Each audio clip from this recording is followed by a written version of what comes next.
Hello' everyone, মোৰ অন্য এটি নতুন ভিডিঅ'লৈ আপোনালোক সকলোকে স্বাগতম জনাইছোঁ।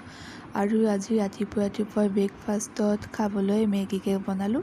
আৰু মই প্ৰায় মেগীকে খাওঁ, সেইকাৰণে মেগীখিনি বহাই দিলোঁ ধুনীয়াকৈ। আৰু চচপেনটোৱে জুইয়ে পুৰিছিল, জুইতে বহাই দিয়া হয় যে প্ৰায়, সেইকাৰণে ৰংটো তেনেকুৱা দেই। আৰু এইফালে মেগীখিনি ধুনীয়াকৈ বহাই দিলোঁ, চাহ খোৱা চচপেনটো বহালোঁ।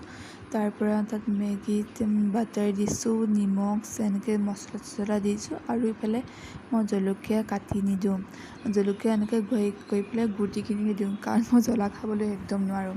সেইকাৰণে অকণকৈ জ্বলা হ'বলৈ বুলিয়ে মই এনেকৈ গুটিখিনিকে দিছোঁ। তাৰপৰা ধুনীয়াকৈ চব মিহলি কৰি পেলাই বনাই ধুনীয়াকৈ বাকি কৰি দিলোঁ। ইফালে পৰি ধৰি গৈছে গোটেই বাকোতে কৰোঁতে, সৰু পোৱালি নিচিনা কাম কিছুমান কৰোঁ ময়ো।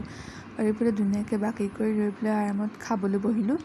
খাই কৰি লৈ পেলাই ওচৰতে কাম আছে, ওচৰত নিজৰ ৰিলেটিভ ফেমিলি ঘৰতে সকাম আছিল, তালৈ ওলাইছিলোঁ। তালৈ মেগী খাই কৰি লৈ আমি চব আৰু ঘৰৰ চব নিজৰ ফেমিলি হয়তো, সেইকাৰণে আমি ঘৰৰ চব তালৈ যাবলৈ ল'লোঁ। ধুনীয়াকৈ ওলাই কৰি ল'লোঁ। আৰু ইফালে মা, জেঠাই, খুৰীহঁতৰ ঘৰত ৰখিলোঁগৈ। তাতে চবেই খুৰীহঁতৰ ল'ৰাটোৱে ফটো উঠি আছে।